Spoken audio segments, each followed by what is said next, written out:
Hey guys and girls, today we're going to talk about checkpoints. It's just like a pilot in a cockpit going through the checkpoints before takeoff.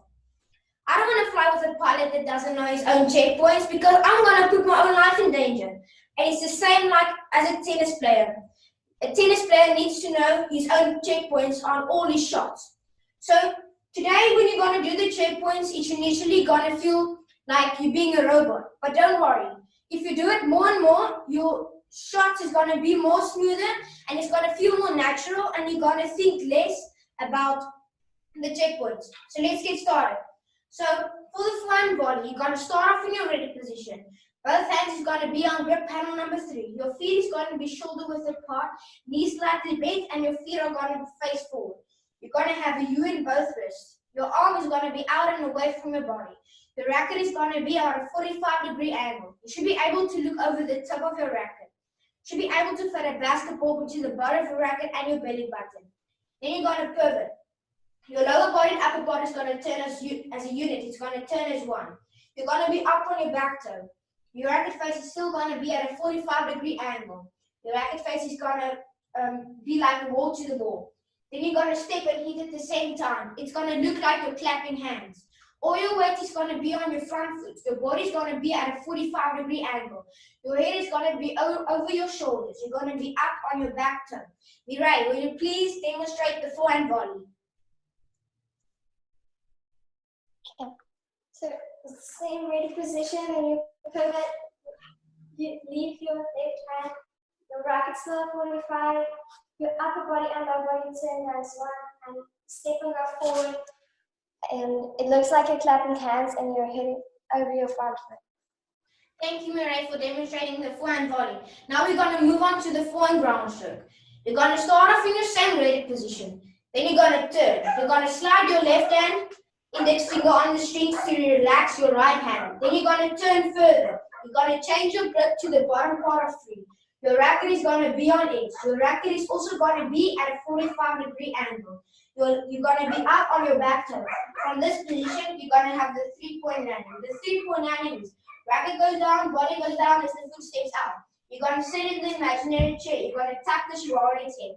From this position, you're going to elevate and rotate. Your racket face is going to be to your target. Then you're going to hit it as far as you can from your body, and you're going to relax out of your elbows. And you can see how I'm making a triangle with my arms. And when I catch the racket, both hands is going to catch the racket, and it's going to be heels, hips, hitting. Heels represents weight transfer, hips turning in body rotation, and your head will represent balance. JP, will you please explain the forehand ground stroke?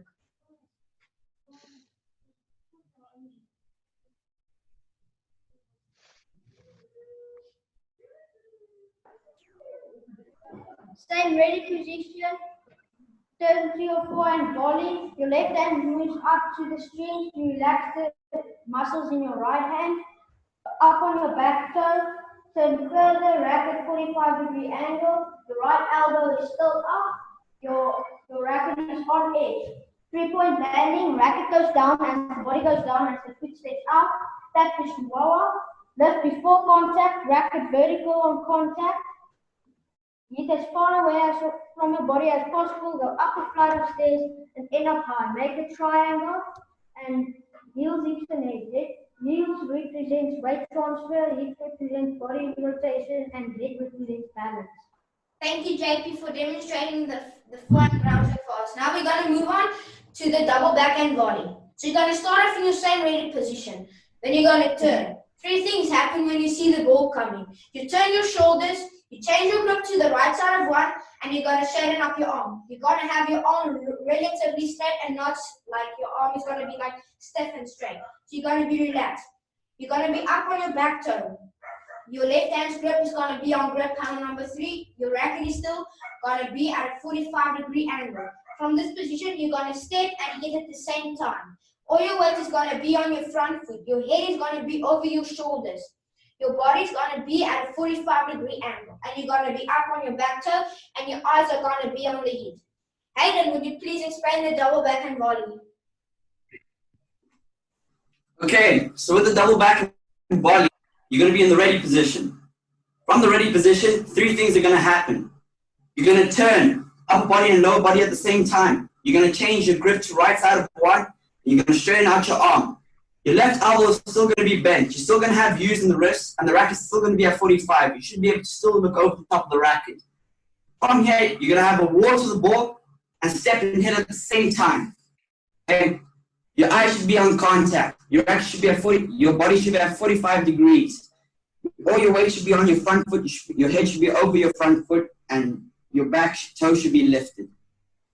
Thank you, Aiden, for demonstrating the double backhand volley. Now we're going to move on to the double backhand ground stroke. So you're going to have the same ready position. Then you're going to turn. 3 things happen when you see the ball coming. You straighten up your arm. You change your grip to the right side of volley, and you're going to turn your shoulders. You're going to turn further than your double backhand volley. Your racket is going to be on edge. Your left elbow is still going to be up and bent. Your racket is going to be at a 45-degree angle. It's going to look like your right arm is going to be inside your body. You're going to be up on your back toe. From this position, you're going to have a 3-point landing. Racket goes down, body goes down as the foot steps out. You're going to sit in the imaginary chair. You're going to tap the Shimano's head. From this position, you're going to elevate a rotate. You're going to lift before contact. Your racket is going to be vertical at the hip. Then you're going to hit as far as you can away from your body. You're going to imagine you're going up a flight of stairs. Then you're going to relax out of your elbow. It's going to look like your racket is pointing slightly to the left side. Heels, hips, and head. Heels represents weight transfer, hips turning in body rotation, and your head will represent balance. Jureria, will you please explain the double backhand ground stroke?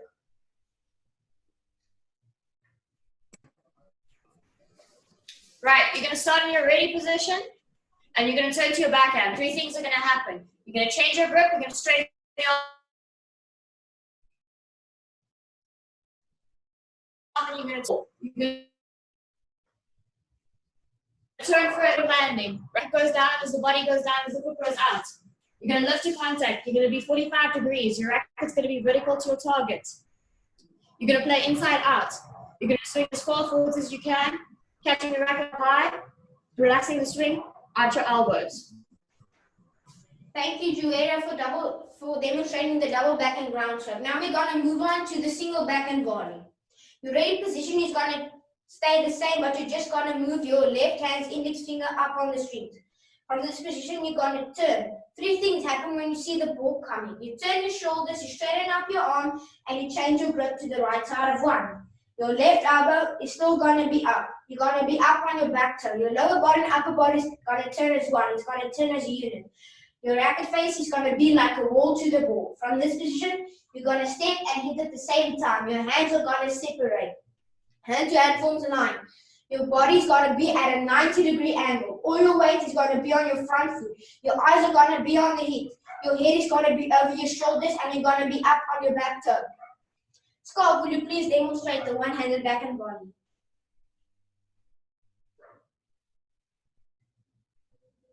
Okay, so you want to start off with a split step. You want to organize your hands and organize your feet. You want to have a good ready position. Your ready position is going to be your single backhand volley. So bottom hand is going to be on the grip of number 3. Top hand is going to be on the strings of the racket to keep the muscles in the right arm relaxed. So when you turn, 3 things is going to happen. You're going to change your grip to the right side of one. You're going to straighten out your arm. You're going to have shoulder rotation. You want your racket to be like a wall to the ball, racket still up at a 45-degree angle. You want your left elbow to be raised higher than your right elbow. And you want to step and go forward at the same time. Have momentum going forward with the speed of the incoming ball. That's 2 power sources on the body. You want your racket to be above your wrist. All your weight is going to be forward. And your head is going to be way over your front foot. Your hands is going to form a line and don't sneak your feet. Your body is going to stay at a 90-degree angle. Don't look forward. Thank you, Scott, for demonstrating the one-handed backhand volley. Now we're going to demonstrate the one-handed backhand underspin, which is known as the slice. So you're going to start in your same ready position. Your left hand index finger is going to slide up onto the strings of your racket. Then you're going to turn. 3 things happen when you see the ball coming. You turn your shoulders, you straighten up your arm, and you turn your grip to the right side of one. Then you're going to turn further. It's going to look like you're going to have your right arm inside your body. Then you're going to tilt your racket that it's going to be slightly open. Your left arm is going to be up. You're going to turn more than sideways so that you can stay sideways. Then you're not going to go down in your 3-point landing. You're just going to go down a little bit, ear, chin, ear, and you're going to lift up. Your body is going to be at a 90-degree angle. Your racket is going to be above your wrist. You're going to be up on your back toe. All your weight is going to be on your front foot. Heinrich, will you please explain the one-handed backhand underspin? Okay, so on the one-handed underspin, you start off in your ready position with your left hand's index finger on the strings. From here, you turn to your single backhand volley. 3 things happen. You change your grip to the right side of one. You straighten out your arm and you turn your shoulders. From further, you tilt your arm so that your racket face is slightly open. You keep your left elbow up. From here, you go chin, ear slightly down, leading with the bottom edge of your racket. Separate your arms hand to hand, forms a line. Your racket is above your wrist. You can make an arch if you put another racket over there. Your left hip is higher than your right hip, and all your weight is on your right foot. Thank you, Andy, for demonstrating the spin. Now we're going to move on to the one-handed backhand ground stroke. So you're going to start off in your same ready position. You're going to slide up your left hand towards your strings. Then you're going to turn. 3 things happen when you see the ball coming. You turn your shoulders, you straighten up your arm, and you turn your grip through the right side of one. You're going to turn further than your volley. Your right arm is going to get inside your body. Your left elbow is going to be up. Your racket is going to be on edge. Your racket is still going to be at a 45-degree angle, and you're going to be up on your back toe. From this position, you're going to have a 3-point landing. Racket goes down, body goes down, so foot steps out. You're going to sit in your imaginary chair. You're going to tap the Shivani's head. Then you're going to lift. 88 in the armpit. Your body is going to be at a 90-degree angle. Your rackets, if you put another racket like this, you can form a wedding archway. All your weight is going to be on your front foot. Daniel, would you please explain the one-handed backhand ground stroke? Okay. So for your ready position, you're going to have your knee slightly big, your grip at 3, and your racket at a 45-degree angle. You're going to turn further, straighten your arm, change your grip to the right side of one, and still your racket at a 45-degree angle. You're going to have a 3-point landing, sit in the imaginary chair, and bars on each hip, and then lift up the content. Aid the armpit and your body are going to be at a 90-degree angle. Thank you, Daniel, for demonstrating the one-handed backhand ground stroke. Now we're going to move on to the overhead. So you're going to start off in your same ready position. You're going to slide your left hand's index finger on the strings. Then you're going to turn. You're going to put your right foot behind your left foot. You're going to get in your salute position. You're going to change your grip to grip panel number 2. Your arms are going to be relaxed. Then your left hand is going to go up. You're going to be in your salute position. Salute, come there, clear the shelf. You're going to get in your American football position. Then you're going to go up and give the giant a high five. Your body's going to be at a 45-degree angle. Then you're going to check the time on your wristwatch, power X, and put it in the pocket. From the nose to the toes to the neck post to the right, and your eyes are going to be on your hip. Christian, would you please explain the overhead? Okay, you're going to have your same ready position. Left index finger on the strings. You're going to turn. Right foot goes behind your left. Your grip changes to panel number 2.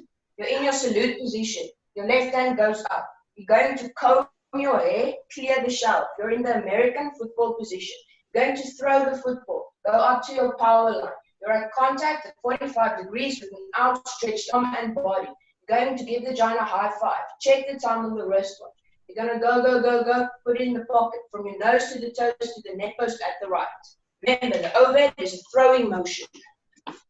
Thank you, Smiley, for demonstrating the overhead. Now we're going to move on to the most important shot in tennis, the serve. Okay, so you're going to stand in your skateboard. All your weight is going to be on your front foot. You're going to be on bar foot scale 1. You're going to have a hammer grip, which is known as on grip panel number 2. You're going to have handcuffs, spaghetti arm, not cook spaghetti being stiff. Your racket face is going to be slightly open. You're going to have a glass of water. From this position, you're going to go back to bar from scale 2. You're going to mash the potato. All your weight is now going to be on your back foot. You're going to be in your cobra position. Then you're going to have a J toss. You're going to feed the giraffe. Then you're going to get in your salute position. Salute, comb the hair, clear the shelf. American football position, you're going to give the giant a high five. Going to check the time on your wristwatch. Power X, put it in the pocket. From the nose to the toes, you're facing the net post to the right. Johan, will you please explain the serve? The serve. So you're gonna be on a skateboard, bathroom scale 1. You're gonna have a hammer grip, continental. You're gonna have handcuffs, a glass of water, spaghetti arms, cooked spaghetti arms.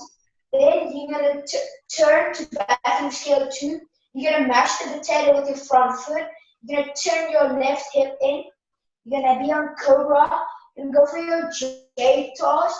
You're gonna come to salute, comb your hair, clear the shelf, quarterback position, football position, give the giant a high five, check the time on the wristwatch, Power X, put it in the pocket, and from your nose to the toes, facing the net post to the right.